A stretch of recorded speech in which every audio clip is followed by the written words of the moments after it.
क्या है, कुछ लोग अगर चुप रहते हैं तो एकदम चुप रहते हैं, और कुछ लोग बोलते हैं तो एकदम ऐसा बोलते चले जाते हैं कि ऐसा खतरनाक शब्दों का प्रयोग करते हैं कि सीधी दुश्मनी हो जाती है। फिर ऐसा लगता है कि पूरी सीधी लड़ाई छिड़ गई हो। एक देश और दूसरे देश में जिसको बोलते हैं ना गोला बारूद शुरू हो जाता है, ऐसा हो जाता है कि इधर से भी गाली देगा, उधर से भी गाली देगा, फिर इधर से भी आरोप लगाएगा तूने मुझे समोसा नहीं दिया था, फिर उधर से भी आरोप लगाया था तूने भी मेरे को सेब नहीं खिलाया था, फिर वो चलता रहता है। फिर वो वैसा नहीं, थोड़ा संतुलन रखिए, थोड़ा बैलेंस। ज्यादा बोलना भी खतरनाक है। शब्दों की कठोरता अगर आप कम कर दोगे ना, तो उससे आपकी जिंदगी की समस्या बहुत हद तक दूर हो जाएगी। कठोर शब्दों के प्रयोग से क्या होता है ना कि दुश्मन पैदा हो जाते हैं, आपके घर में दुश्मन पैदा हो जाएंगे। आप मेरी बात ये लिख के रख लीजिए, मैं आपको जो बात कह रहा हूं आप लिख के रख लीजिए। कठोर शब्दों के प्रयोग से आपके घर में लोग दुश्मन हो जाएंगे, कठोर शब्दों के प्रयोग से आपके ऑफिस में लोग दुश्मन हो जाएंगे, कठोर शब्दों के प्रयोग से आपकी सोसाइटी में लोग दुश्मन हो जाएंगे। चाहे कुछ भी हो, अगर आप कठोर शब्दों का प्रयोग करोगे ना तो पूरी दुनिया आपकी दुश्मन हो जाएगी। सबसे अच्छा है ना मीठे वचन। तुलसीदास जी ने कहा है ना कि वशीकरण यह मंत्र है, तजदे वचन कठोर। यानी कि वशीकरण, अगर दूसरे का आपको सम्मोहन करना है, दूसरे से अगर आपको कुछ काम करवाना है, तो प्रेम से, आप थोड़ा प्रेम से, अगर बहुत प्रेम नहीं ला सकते हो, बहुत ज्यादा आपके अंदर राग द्वेष है, घृणा है दूसरे के प्रति, तो प्रेम नहीं ला सकते हो तो क्रोध तो कम कर दो, उसका अपमान तो मत करो, बीच के शब्द इस्तेमाल करो जिससे उसका अपमान भी नहीं होगा और आप बोल भी सकोगे। जैसे सीधा तू बोलने से अपमान हो जाता है कि तू क्या कर रहा है, तो तू मत बोलो ना सीधा। अगर आप ऐसा बोलोगे नहीं, आप बोलने में अगर आपको दिक्कत आ रही है तो तू भी मत बोलो ना, तो बीच का एक शब्द है तुम, तो बोल दो कि तुम मेरा ये काम कर दो। अगर आपको कोई बोले कि तुम मेरा ये काम कर दोगे तो आपको इतना बुरा नहीं लगेगा, लेकिन अगर आपको कोई बोले तू ये काम कर दे, तू सुन रहा है क्या, तो आपको कितना बुरा लगेगा, आपको ठेस लग जाएगी ना मन में कि भाई ये मेरा मतलब मैं क्या इंसान नहीं हूं क्या, मेरे में जान नहीं है क्या। तो ये शब्दों का प्रयोग बहुत जरूरी है, आप सीख लीजिए इसको। अगर आप कहीं किसी को सम्मान देना नहीं चाहते, मान लीजिए अगर आप ऐसा है कि आप किसी को आप नहीं बोलना चाहते, तो आपको ऐसा नहीं बोलना है कि आप मेरा ये काम कर दीजिए। अगर आपको ये बोलना नहीं है तो आप तू मेरा ये काम कर दे, ये बोलोगे तो काम बिगड़ जाएगा। तो आप इस शब्द का प्रयोग कीजिए कि तुम मेरा ये काम कर दोगे क्या, है ना। तो जिंदगी बहुत आसान है, जिंदगी बहुत सरल है, आप जिंदगी बहुत सफलतापूर्वक बहुत अच्छे से जी सकते हो। अगर मैं आपसे कहूं कि ज्यादा बात करना कभी कभी हानिकारक होता है तो आप बात स्वीकार करेंगे? कभी कभी हानिकारक हो जाता है, तो थोड़ा सा लिमिट में रह के बात करनी चाहिए। और बहुत सारी जगह ऐसी होती है या बहुत सारे टाइम ऐसा होता है कि उस टाइम पर अगर चुप रहे ना तो ज्यादा अच्छा।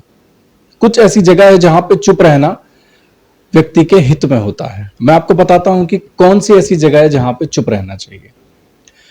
सबसे पहली तो ऐसी जगह जहां पे चुप रहना चाहिए वो ये है कि जिस टॉपिक के बारे में, अगर किसी ऐसे टॉपिक के बारे में बात हो रही है जहां आप उस टॉपिक के बारे में आपको कुछ पता नहीं हो, चाहे वो पॉलिटिक्स हो, चाहे वो इकोनॉमिक्स हो, चाहे वो घर की कोई समस्या हो, चाहे वो बाहर की कोई समस्या हो, चाहे वो किसी रिश्तेदार की समस्या हो, चाहे आप कुछ भी हो, चाहे किसी की भी वो समस्या हो, लेकिन अगर आपको उसके बारे में, उस विषय के बारे में या उस टॉपिक के बारे में कुछ पता नहीं है, कुछ ज्ञान नहीं है, तो अच्छा है कि आप ना बोलें। अगर आप बोलेंगे तो आपकी फजीयत होगी, आपको पता है कुछ है नहीं, फालतू में स्मार्ट बनने के चक्कर में आप फिर आपकी इज्जत ही नीचे जाएगी। तो अच्छा है चुप रहें, बराबर। दूसरी ऐसी जगह जहां पे आपको चुप रहना चाहिए वो ये तब जब कोई आपका कोई मित्र हो, आपका कोई सगा रिश्तेदार हो, या आपका कोई अड़ोस पड़ोस का कोई व्यक्ति हो, आप जहां रहते हैं, जिस सोसाइटी में रहते हैं वहां उसके आसपास कोई व्यक्ति हो, वो अगर आप कुछ गुस्सा कर रहा है, कुछ क्रोध कर रहा है, कुछ आपको सुना रहा है, कुछ भी बोल रहा है, अपनी भड़ास निकाल रहा है मन की, तो अच्छा है कि चुप रहो। उसको उल्टा जवाब देने की जगह उस समय आप चुप रहो। थोड़े दिन बाद, 2 दिन 4 दिन बाद या हफ्ते बाद आप शांति से जाके उसको अपनी बात रख सकते हैं कि बात ऐसी नहीं ऐसी थी। लेकिन उस समय अगर आप जवाब देंगे, क्योंकि वो भी एकदम ऊपर उठा हुआ है, एकदम वो भी क्रोध में है, और आप भी अगर जवाब कुछ भी देंगे तो वो ऐसा होगा कि आग में घी डालने जैसा काम करेगा। और ऐसा है ना कि मनुष्य जीवन 2-4 दिन का तो है नहीं, तो कभी भी किसी की भी जरूरत पड़ सकती है। तो अगर आप थोड़ी सी सहन शक्ति रखेंगे और थोड़ी सी उस समय अगर आप चुप हो जाएंगे और ऐसा मन को आप समझा लीजिए कि भाई 2-4 दिन के बाद मैं जाके एक्सप्लेन कर दूंगा कि भाई इसमें बात ऐसी नहीं थी, बात वैसी थी, वो थोड़ा गलत समझ गए या मिसअंडरस्टैंडिंग हुई या मिसकम्युनिकेशन हुआ या कुछ था, और वो जो भी आपको बात करनी है वो उस समय उस समय अगर आप चुप रह जाएंगे तो वो आपके हित में जाएगा। हित में कैसे जाएगा? आगे जाके 5 साल 10 साल बाद या 4-5 साल बाद कभी भी अगर आपको किसी की जरूरत पड़ती है, किसी मदद की जरूरत पड़ती है, तो आप वो दरवाजा खटखटा सकते हैं। नहीं तो होगा ये कि आपका वही मित्र है जिसकी आप मदद लेते थे, आप उसकी मदद नहीं ले पाओगे। वही आपका रिश्तेदार था जो आपकी मदद कर सकता था, क्योंकि आपने उस समय अपने आप को संयम में नहीं रखा, एकदम थोड़ा सा कंट्रोल में नहीं रखा, तो अब फिर आप उसके घर का दरवाजा कैसे खटखटाओगे? किस मुंह से आप खटखटाओगे? लेकिन अगर चुप रह गए आप, उस समय अगर आप चुप रह गए, भले ही 4 दिन 5 दिन बाद 1 हफ्ते बाद जाके भले ही आप थोड़ा शांति से एक्सप्लेन कर देना, लेकिन उस समय अगर आप चुप रह गए तो फिर आप बहुत दरवाजे खुले हुए हैं फिर आपके लिए, वो आपके लिए पॉजिटिव में जाएंगे। अगर कोई किसी की बुराई कर रहा है, मान लीजिए राम और श्याम दोनों मित्र हैं, वो दोनों आपस में मिलके किसी तीसरे व्यक्ति की, भीम की बुराई कर रहे हैं, तो भीम वहां पे है नहीं, तो ऐसे समय पे चुप रहिए। वो इसलिए चुप रहिए क्योंकि ये आज भीम की बुराई कर रहे हैं जो यहां पे नहीं है, कल आप वहां उनके बीच में नहीं होंगे तो वो कल आपकी भी बुराई करेंगे किसी और के सामने जाके। इसलिए उनकी बुराई में आप साथ मत दीजिए कि हाँ भाई भीम ऐसा था या भीम ने ऐसा किया था या वैसा किया था। नहीं, ठीक है भाई, राम और श्याम तुम जानो, तुम्हारा काम जाने, मैं इसमें बोल नहीं रहा हूं, मुझे पता नहीं है। चुप रहना अच्छा, या निकल जाओ वहां से, सबसे अच्छा निकल जाओ, है ना। फिर अगर आपका कोई दुख व्यक्त कर रहा हो, अपनी कोई पीड़ा बता रहा हो कि मुझे ये प्रॉब्लम है, मुझे वो प्रॉब्लम है, इस तरीके से मेरे चाचा ने या मेरे फूफा ने या इस तरीके से मेरा कुछ पैसा ले लिया, मेरी जमीन जायदाद ले ली, या इस तरीके से मेरा जो बॉस है उस तरीके से मुझे इससे ज्यादा काम करवाता है, या कुछ भी प्रॉब्लम बता रहा हो, कोई अपनी फिजिकल प्रॉब्लम बता रहा हो कि मैं इस तरीके से बीमार हूं, तो उस समय आप चुप रहिए। वो आप पे भरोसा करता है, तभी तो अपने दिल की बात बता रहा है। आपके ऊपर अगर भरोसा नहीं करता तो आपको वो बात बताता क्यों? और दूसरी ये बात आप ध्यान रखिए कि जो वो बात आपको बता रहा है, वो भावना में जो भी आपसे इसका शेयर कर रहा है, वो आप गलती से भी किसी तीसरे व्यक्ति को ना बताएं या किसी दूसरे व्यक्ति को ना बताएं। आप उसने आपको बता दिया भाव में आके, आप पे विश्वास करके, तो आप कभी पूरी जिंदगी में किसी और व्यक्ति को वो बात ना बताएं। क्यों किसी की कमजोरी या क्यों किसी की बातें दूसरों को बताना? कुछ लोग ऐसे होते हैं जो बहुत ही दुष्ट प्रकृति के लोग होते हैं, जो सिर्फ 24 घंटा उनका एक ही काम है, दूसरे की बुराई करो, दूसरे की खिल्ली उड़ाओ, उसके ऊपर ये जोक मारो, उसके ऊपर वो जोक मारो। ऐसे लोगों के सामने चुप रहना अच्छा। ऐसे मतलब पत्थर में सर पटकने से कुछ फायदा होने वाला नहीं है, आपका सर ही फूटने वाला है। तो वो तो दुष्ट प्रकृति के लोग हैं, उनका 24 घंटे का वो काम है, उनको बहुत आदत पड़ गई है दूसरे की बुराई करने में, दूसरे के हंसी उड़ाने में, ठहाका मारने में, दूसरे का मजाक बनाने में, और इसकी उसको बोलने में, उसकी इसको बोलने में, और गाली देने में। तो ऐसे लोगों के साथ चुप रहना अच्छा। वो दुष्ट प्रकृति के लोग बोलते हैं उनको। तो चुप रहो और निकल लो। सबसे बेस्ट अच्छा ऑप्शन है। या एक और जगह जहां आपको चुप रहना, वो ये है कि मान लीजिए कोई अगर उम्र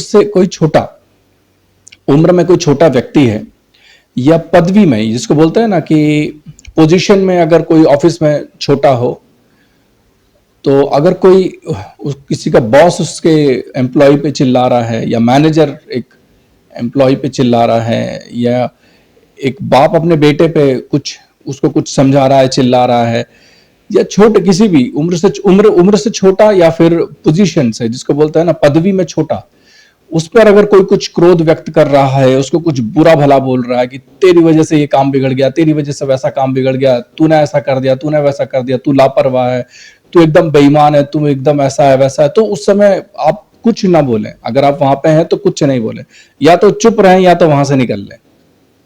उसका कारण बताता हूं कि वो जो छोटा व्यक्ति है, जो उम्र से छोटा है या पदवी से छोटा है, वो हमेशा छोटा नहीं रहेगा। वो आज छोटा है, हो सकता है 4 साल 5 साल 10 साल बाद जब वो बड़ा हो जाएगा, और अगर आपने उस मैनेजर की या उस बाप का या किसी का भी सपोर्ट किया, और उस छोटे व्यक्ति को, यानी उम्र से छोटा या पोजीशन से छोटा उस व्यक्ति, फिर वो उस व्यक्ति की आंख निगाहों में आप भी खटक जाओगे। तो वो कभी अगर बड़ा हुआ तो फिर वो भी, फिर अगर आपको कभी उससे कुछ काम पड़ा या उसको कुछ ऐसा पड़ गया कि भाई आप उसके नीचे आ गए पोजीशन वाइज या कुछ भी हो, तो पूरा ब्याज समेत बदला निकाल लेगा। समझ रहे हो? तो सबसे अच्छा है कि चुप रहो। वैसे भी आपका मुद्दा है नहीं। और एक और जगह जहां आपको चुप रहना चाहिए वो ये कि अगर आपका मुद्दा नहीं है, अगर आपकी बात नहीं हो रही है तो चुप रहो, क्योंकि वो आपका मुद्दा नहीं है। मान लो किसी ने बोला कि भाई राम ने बोला श्याम से कि भाई मुझे तो अर्जुन ने मारा। अरे भाई, अर्जुन ने राम को मारा या कृष्ण को मारा या कृष्ण ने और राम ने मिलकर अर्जुन को मारा, चाहे कोई भी मुद्दा हो, है ना। आप बीच में कहां से आ गए? आप क्यों उनके बीच में झंझट में पड़ते हो? या किसी ने किसी की बुराई की या किसी ने किसी का कुछ बोला तो उसमें आप बीच में क्यों पड़ते हो? आपका वो मुद्दा है ही नहीं ना। क्योंकि अर्जुन भी आपसे अच्छे से बोलता है, राम भी आपके साथ अच्छे से बोलता है और कृष्ण भी आपके साथ अच्छे से बोलता है। तो आप बस आपके साथ जिसका जो व्यवहार है ना उस वहां तक सीमित रखो अपने आप को, कि भाई मेरे साथ राम अच्छा है, मेरे साथ कृष्ण भी अच्छा है, मेरे साथ अर्जुन भी मेरे साथ अच्छा व्यवहार करता है और मेरे साथ भीम भी अच्छा व्यवहार करता है। मैं क्यों भाई किसी का, अब वो आपस में उनकी जो चलता है उनको चलते रहने दो। तो ये कुछ जगह है जहां पे अगर आप चुप रहेंगे ना तो जिंदगी थोड़ी आसान हो जाएगी, जिंदगी थोड़ी सी सही रहेगी। और अगर कहीं कोई एक्सपीरियंस आदमी, जैसे कि अगर कुछ एक होता है जैसे कि कोई पीएचडी किया हो किसी ने, या कोई रिसर्च स्कॉलर हो, इस तरीके का कोई साइंटिस्ट हो, अगर वो बोल रहा हो, वो अगर आपको कुछ समझाने की कोशिश कर रहा हो, या कुछ ज्यादा पढ़ा लिखा हो कोई व्यक्ति हो जो एक्सपीरियंस है, अगर उसको 15 साल 20 साल 30 साल 40 साल का कुछ एक्सपीरियंस है और आपको अगर समझ में नहीं आ रहा है, आपको ऐसा लग रहा है कि नहीं ये जो बोल रहा है वो गलत है, और फिर भी वो वही बात बोलते जा रहा है कि नहीं भाई शांत रहो, चुप रहो, तो चुपचाप उसकी बात मानो, उसको सुनो। या अगर आप उसकी बात मानो चाहे नहीं मानो, आप चुप रहो। वो इसीलिए क्योंकि वो एक्सपीरियंस है, वो अपने 30 साल 40 साल का या 20 साल 15-20 साल का एक्सपीरियंस का निचोड़ बता रहा है। और अभी आपकी उम्र अगर ज्यादा है चाहे कम है उससे फर्क नहीं पड़ता, आपको अनुभव नहीं होगा। हो सकता है आपको अनुभव ना हो सकता है आगे जाके आपको अनुभव हो जाएगा तो आप उसकी बात मान लोगे। क्योंकि हमें वही बातें सच्ची लगती हैं जिनका हमें अनुभव हो चुका होता है, और जिन बातों का अनुभव हमें हुआ नहीं है वो बातें हमें सच्ची लगती ही नहीं है। और ये बात ठीक भी है, ये सही भी है कि जब तक आपको अनुभव ना हो किसी बात का तब तक आप उसको सच्ची मत मानो। ये बात सही बात है। तो इन बहुत सारी जगह अगर आप चुप रहोगे तो बहुत फायदा होगा, और चुप रहना सीखना पड़ेगा। क्योंकि ज्यादा बोलने से नुकसान होता है और ज्यादा चुप रहने से भी नुकसान होता है। लेकिन अगर बोलो तो अग्रेसिवली मत बोलो। क्या है, कुछ लोग अगर चुप रहते हैं तो एकदम चुप रहते हैं, और कुछ लोग बोलते हैं तो एकदम ऐसा बोलते चले जाते हैं कि ऐसा खतरनाक शब्दों का प्रयोग करते हैं कि सीधी दुश्मनी हो जाती है। फिर ऐसा लगता है कि पूरी सीधी लड़ाई छिड़ गई हो। एक देश और दूसरे देश में जिसको बोलते हैं ना गोला बारूद शुरू हो जाता है, ऐसा हो जाता है कि इधर से भी गाली देगा, उधर से भी गाली देगा, फिर इधर से भी आरोप लगाएगा तूने मुझे समोसा नहीं दिया था, फिर उधर से भी आरोप लगाया था तूने भी मेरे को सेब नहीं खिलाया था, फिर वो चलता रहता है। फिर वो वैसा नहीं, थोड़ा संतुलन रखिए, थोड़ा बैलेंस। ज्यादा बोलना भी खतरनाक है और ज्यादा चुप रहना भी खतरनाक है। तो कुछ ये जो जगह है वहां पे चुप रहना फायदेमंद है, और जहां बोलना चाहिए वहां बोलिए, लेकिन थोड़ा सा आपके जो शब्द है ना उसकी कठोरता कम कर दीजिए। शब्दों की कठोरता अगर आप कम कर दोगे ना तो उससे आपकी जिंदगी की समस्या बहुत हद तक दूर हो जाएगी। कठोर शब्दों के प्रयोग से क्या होता है ना कि दुश्मन पैदा हो जाते हैं, आपके घर में दुश्मन पैदा हो जाएंगे। आप मेरी बात ये लिख के रख लीजिए, मैं आपको जो बात कह रहा हूं आप लिख के रख लीजिए। कठोर शब्दों के प्रयोग से आपके घर में लोग दुश्मन हो जाएंगे, कठोर शब्दों के प्रयोग से आपके ऑफिस में लोग दुश्मन हो जाएंगे, कठोर शब्दों के प्रयोग से आपकी सोसाइटी में लोग दुश्मन हो जाएंगे। आप जहां भी रहें, अगर आप बस से आ रहे हैं, ट्रेन से आ रहे हैं, बाइक से आ रहे हैं, कार से आ रहे हैं, आप किसी भी विभाग में हो, कहीं भी हो, चाहे आप ठेला लगाते हो, चाहे आप एक बहुत बड़े फैक्ट्री के मालिक हो, चाहे कुछ भी हो, अगर आप कठोर शब्दों का प्रयोग करोगे ना तो पूरी दुनिया आपकी दुश्मन हो जाएगी। सबसे अच्छा है ना मीठे वचन।